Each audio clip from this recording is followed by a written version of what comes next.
If you want to know why I switched from the Odyssey G7 after using it for about 12 months, then just click on the right chapter at the bottom and get your answer there. But if you've got the patience to listen to a YouTube nobody with no sponsors at all, then let's talk about this. Earlier this year, I decided that the Odyssey G7 was and still is, in my opinion, the ultimate gaming monitor, and went ahead and bought it. I then did a very layman term honest review about it, which you guys loved. You know, we've got 50k views and we're a tiny channel. So thank you for that. But that made me think I've got to bring up another honest fact and tell you why I switched. So let's talk about some facts on the Odyssey G7 first. It is still, in terms of 1440p, 240Hz, the best monitor you can get. There is zero ghosting issues. The response times are incredible.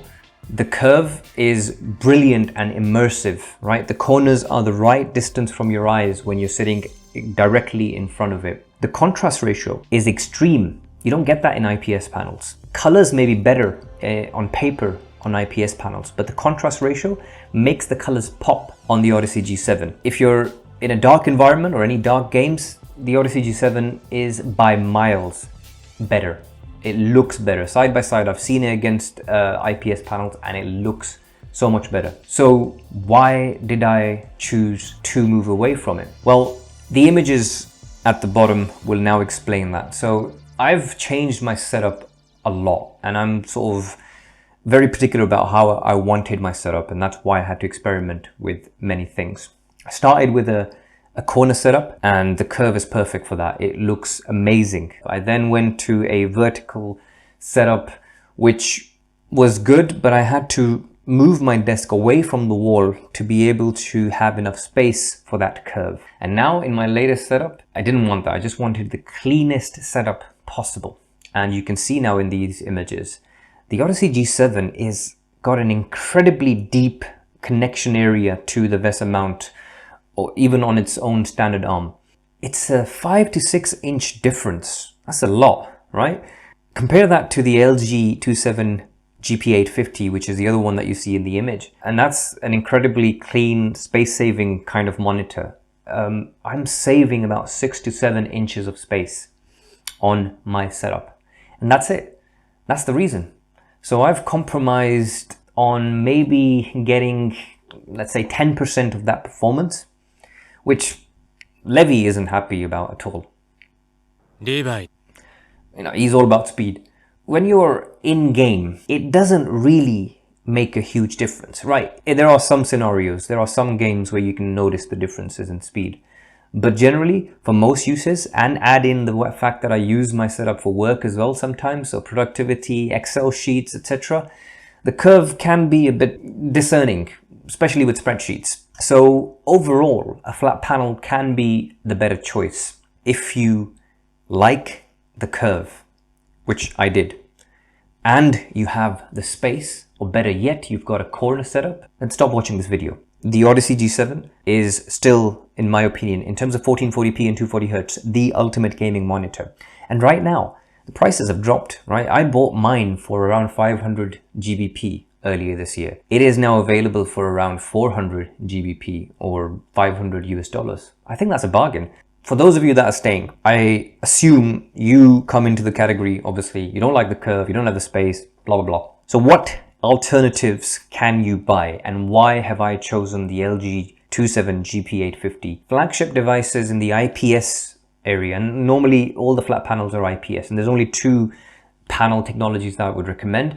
It's the LG Nano IPS, a bunch of people use it, like Alienware and Dell and LG themselves. And then there's AU Optronics, and the likes of MSI have been using that panel. So in this space, you've really got a handful of contenders, in my opinion. In terms of the ultimate performance, there's 2/3, and I'll talk about that are worthy of your consideration. Obviously, the LG 27GP850 is the third in line in their sort of top of the line Ultragear 1440p monitors, and they've improved a bunch of things. You can watch the detailed review from Hardware Unboxed. It is probably one of the best in terms of IPS panels for speed, color, the lot. But yeah, with all IPS panels, you're not getting contrast ratio. Then there is their cheaper version, the 27GL83A. That's basically the cheaper version of the GP850. The only thing it's missing is the motion blur reduction, which, to be honest, on the 27GP850 isn't a great feature anyway. So whichever one you can find cheaper, you go for that. And both of them are retailing for around 300 to 350 GBP after sales and all that sort of stuff. So good buys.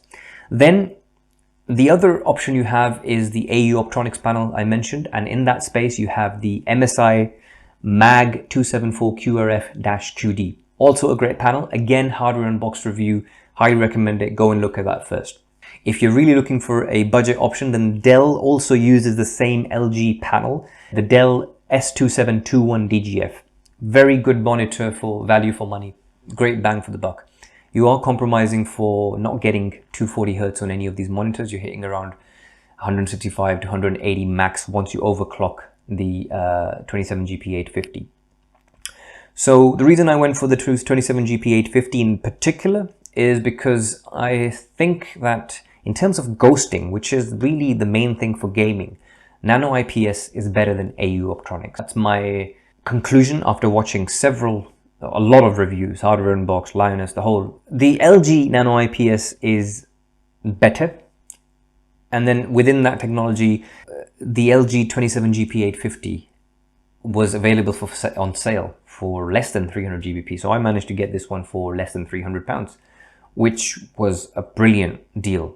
So that's why I went for it. Now, in terms of its detail for how it performs and just a layman review of it, similar to what I did with the Odyssey G7, I am going to do a separate review for that. Please do give us a subscribe.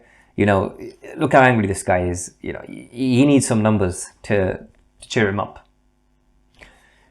And yeah, we'll go through those details. We'll talk about how it looks, what's good about it, what's bad about it, why you should buy it, why you shouldn't buy it, all the usual stuff. But to summarize,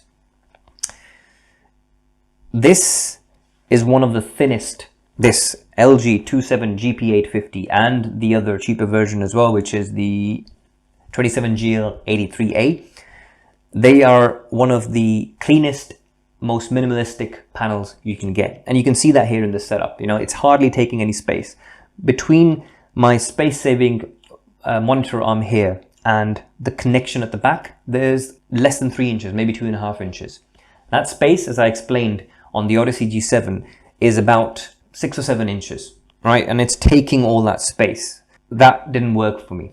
So this now, in my opinion, is finally my ultimate setup. I'm not saying it's going to last. Like I say, I keep changing my setups, but this is it. As always, thank you so much for watching, and particularly thank you to the 50,000 people that watched our Odyssey G7 video. That's it for this one. Thank you for watching. Goodbye.